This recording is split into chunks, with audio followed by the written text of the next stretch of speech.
వరంగల్కి సంబంధించిన జిల్లా అధ్యక్షుడు ఆరూరి రమేష్ పార్టీ మారబోతున్నారు అనేటువంటిది ఈరోజు ప్రెస్ మీట్ పెట్టి మరి ఆయన అనౌన్స్ చేస్తున్న క్రమంలోనే ఒక హై డ్రామా క్రియేట్ అయింది. ఎందుకంటే Aruri Ramesh definitely BRS party నుంచి రాజీనామా చేసి ఆయన బీజేపీ పార్టీలో జాయిన్ కాబోతున్నారు అనేది ఆల్మోస్ట్ కన్ఫర్మ్ అయిపోయింది. ఎందుకంటే ఆయన అమిత్ షాను కలిసిన తర్వాత మాత్రం ఆయన పార్టీ మారబోతున్నారు. ఆయన ఇంకో పార్టీలో చేరి ఆ తర్వాత ఎంపీగా టికెట్ ఆశిస్తూ ఉన్నారు. అండ్ ఎంపీ టికెట్ ఆ పార్టీ కన్ఫర్మ్ చేసింది కాబట్టి ఇప్పుడు ఆరూరి రమేష్ బీజేపీలో జాయిన్ అయ్యి ఎంపీగా పోటీ చేయబోతున్నారు అనేది ఆల్మోస్ట్ కన్ఫర్మ్ అయిపోయిన సిట్యుయేషన్. సో ఈరోజు అందులో భాగంగానే అమిత్ షాతో మీటింగ్ తర్వాత ఆయనకు ఒక హామీ లభించింది. వరంగల్ నుంచి ఆయన ఎంపీగా కూడా కంటెస్ట్ చేయబోతున్నాడు.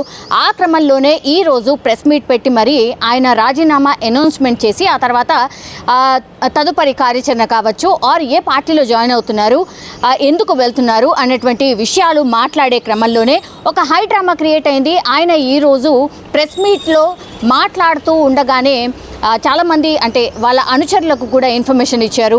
ఆయనకు అనుగుణంగా వాళ్ళ ఫాలోవర్స్ ఎవరైతే ఉన్నారో వాళ్ళందరికీ కూడా ప్రెస్ మీట్ ఉంది రండి అన్నటువంటి విషయాన్ని చెప్పారు. కాబట్టి చాలామంది ఆరూరి రమేష్కి సంబంధించిన అనుచరులందరూ కూడా ఆయన ఇంటికి చేరుకోవడం జరిగింది.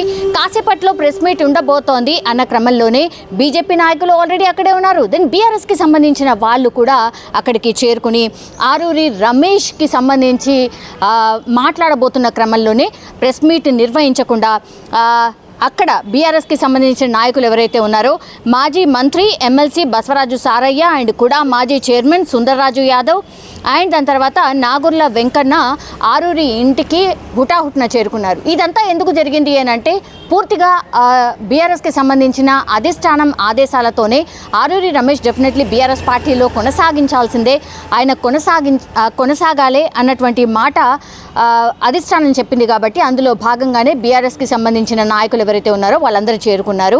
అండ్ మనకంటున్న ఇన్ఫర్మేషన్ ప్రకారం ఈవెన్ హరీష్ రావు కూడా ఆరూరి రమేష్తోని ఫోన్లో మాట్లాడారు. నేను స్వయంగా రాబోతున్నాను నీ దగ్గరికి, అప్పటి వరకు నీ డిసిషన్ హోల్డ్ ఆన్ పెట్టు అన్నటువంటి మాట చెప్పారు అనేది కూడా ఒక వాదన వినిపిస్తోంది.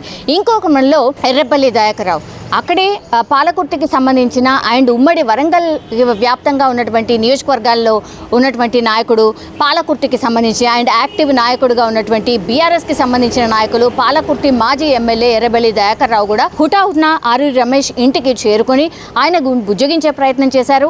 అండ్ వెంటనే అక్కడ ఎవరు కూడా ఎక్స్పెక్ట్ చేయలేదు ఆరూరి రమేష్ని వాళ్ళ అనుచరులు ఆపే ప్రయత్నం చేస్తున్నా కూడా ఎర్రబెల్లి దయాకర్ రావు ఆయనను అతని కారులో ఎక్కించుకొని అక్కడి నుంచి తీసుకొని వెళ్ళిపోయిన సిచ్యువేషన్ కనిపిస్తోంది. ఇదంతా కూడా క్షణాల్లోనే జరిగిపోయింది. ఎవరు కూడా ఎక్స్పెక్ట్ చేయలేదు.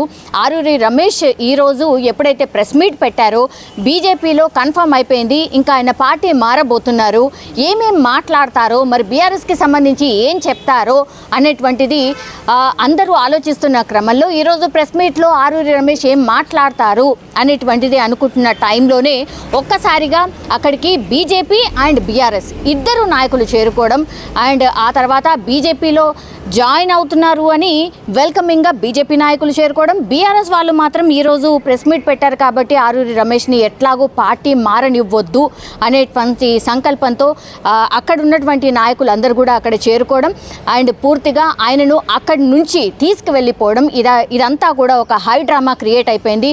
ఆరూరి రమేష్ ఇంటి దగ్గర ఎవరికి కూడా అర్థం కాలేదు అసలు ఏం జరుగుతుంది అనేది. నిజంగా కూడా ఎవరు ఎక్స్పెక్ట్ చేయలేదు. మేబీ ఆయన బీఆర్ఎస్ పార్టీ నుంచి రాజీనామా చేసి బీజేపీలో జాయిన్ అవుతారు అని ఒక రకంగా కన్ఫర్మ్ అయిపోయింది. కానీ ఇట్లా బీఆర్ఎస్ పార్టీ ఇట్లా స్పందిస్తుంది అండ్ ఆయనను ఆపుతుంది అని కూడా వాళ్ళు కూడా ఎక్స్పెక్ట్ చేసి ఉండరు. హరీష్ రావు రంగంలోకి దిగారు. మనందరికీ తెలుసు బీఆర్ఎస్కి సంబంధించిన పార్టీలో ఆయన ట్రబుల్ షూటర్గా పేరుంది కాబట్టి ఆయన ఫస్ట్ ఆయనతోని ఆరూరి రమేష్తోని ఫోన్లో మాట్లాడడం జరిగింది. ఆయనను కన్విన్స్ చేసే ప్రయత్నం చేశారు, అయినా కూడా వినట్లేదు. దెన్ హుటాహుట్న ఎర్రబెల్లి దయాకర్ రావు అక్కడికి చేరుకున్నారు. ఇంకా లాభం లేదు అనుకొని ఆయన కారులో ఎక్కించుకొని ఆరూరి రమేష్ని ఎక్కడికి తీసుకువెళ్లారో తెలీదు, బట్ ఆయనను ఒక ప్లేస్కి అయితే తీసుకెళ్లారు. అక్కడికే హరీష్ రావు కూడా చేరుకొని బుజ్జగించే ప్రయత్నాలు జరగబోతున్నాయి అన్నటువంటి మాట వినిపిస్తోంది. మరి ఆరూరి రమేష్ నిజంగానే ఆగుతారా పార్టీలో కొనసాగుతారా, మరి ఎలా బుజ్జగించబోతున్నారు? ఎందుకంటే పార్టీ అధికారం కోల్పోయింది. ఇప్పుడు ఆయనకు ఎంపీ స్థానాన్ని ఆయన ఆశిస్తూ బీజేపీలోకి వెళ్ళిపోతున్నారు.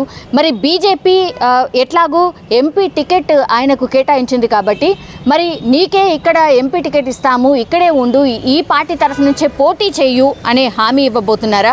లేదంటే ఆరూరి రమేష్ ఇందులో ఈ పార్టీలో ఉంటే డెఫినెట్లీ మనం గెలిచే ఛాన్సెస్ ఉండవు కాబట్టి అందుకే బీజేపీలోకి జాయిన్ అయ్యి బీజేపీ చాలా మటుకి చెప్తోంది మేము 12 సీట్లు డెఫినెట్లీ గెలవబోతున్నామని. నిజంగానే సర్వేలు కూడా బీజేపీయే అగైన్ అధికారంలోకి రాబోతుంది, అంటే సెంట్రల్లీ అధికారంలోకి రాబోతుంది. ఒకవేళ సెంట్రల్లో అధికారంలోకి వచ్చినా, ఒకవేళ మనం బీజేపీలో ఉంటే గెలిచినా ఓడిపోయినా దట్స్ ఓకే అనుకొని బీజేపీ వైపు అందరూ చూస్తున్నట్టుగా కనిపిస్తోంది.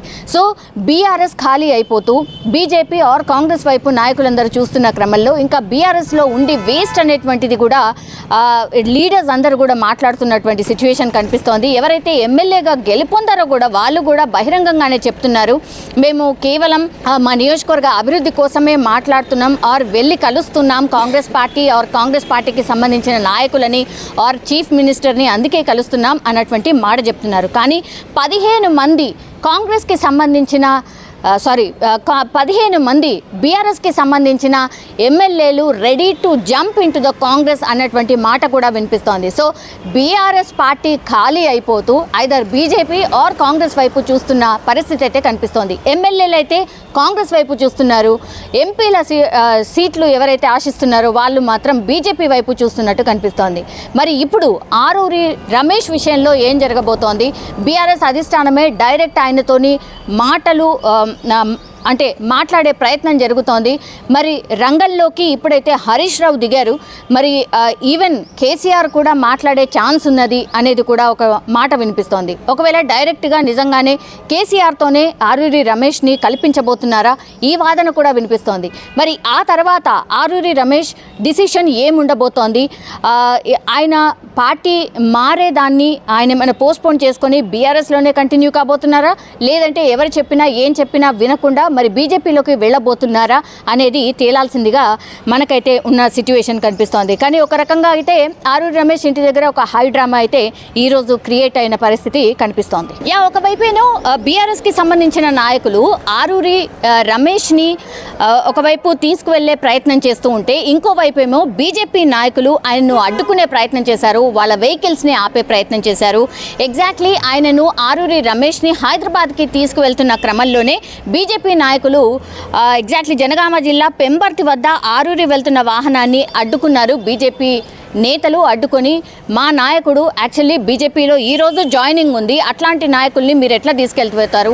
ఆల్రెడీ అమిత్ షాని కలిశారు, ఆయన డిసిషన్ కూడా తీసేసుకున్నారు, ఈ క్రమంలో మీరెట్లా మా నాయకుడిని తీసుకువెళ్తారు అన్నటువంటి వాదన అక్కడ కొనసాగుతున్న పరిస్థితి కనిపిస్తోంది.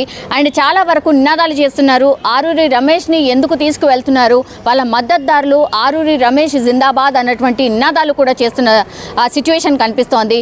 రోడ్డు పైన ఆరూరి రమేష్ ని ఎక్కడైతే ఎక్కించుకొని తీసుకొని వెళ్తున్నారో ఆ క్రమంలోనే బీజేపీ నాయకులు కూడా అక్కడికి వెళ్ళి, అంటే ఎగ్జాక్ట్లీ వాళ్ళ వాహనం ఎటైతే వెళ్తుందో ఆ ఇన్ఫర్మేషన్ తెలుసుకొని ఎగ్జాక్ట్లీ ఎక్కడ అంటే జనగామ జిల్లా పెంబర్తి వద్ద ఆరూరి వాహనాన్ని ఆపే ప్రయత్నం చేశారు. తమ పార్టీలోకి వచ్చే నాయకుడిని ఎందుకు తీసుకువెళ్తున్నారని బీజేపీ నాయకులు ఒకంత ఆగ్రహాన్ని కూడా వ్యక్తం చేశారు. అక్కడ కూడా ఒక వాదోపవాదం జరిగింది. చాలామంది ఆరూరి రమేష్కి సంబంధించిన మద్దతుదారులకు కూడా ఒక్కసారిగా అర్థం కాలేదు. చాలామంది ఆయన వెహికల్ని ఫాలో అవుతూ వాళ్ళ అనుచరులు కావచ్చు, బీజేపీ నాయకులు కావచ్చు, వాళ్ళ వాహనాల్ని వెనక నుంచి ఫాలో అవుతూ ఆ తర్వాత మధ్యలో అడ్డగించి మా నాయకుడు అంటే బీజేపీ నాయకుడిని మీరెట్లా తీసుకెళ్తారు అన్న వాదన అయితే జరుగుతోంది. మరి నిజంగానే అక్కడే ఆపబోతున్నారా, లేకపోతే అక్కడి నుంచి మరి హైదరాబాద్ రాకుండా ఇంకెటు వైపు వెళ్ళబోతున్నారు? ఇవన్నీ కూడా క్వశ్చన్స్ అయితే రైజ్ అవుతున్నాయి. కానీ ఈ క్రమంలో మాత్రం నిజంగా గందరగోళం, ఒకంత కన్ఫ్యూజన్ అయితే ఆర్ ఒక ఉద్రిక్త వాతావరణం అయితే ఆరూరికి సంబంధించిన వ్యవహారంలో మనకైతే స్పష్టంగా తెలుస్తోంది ఆర్ అర్థమవుతోంది.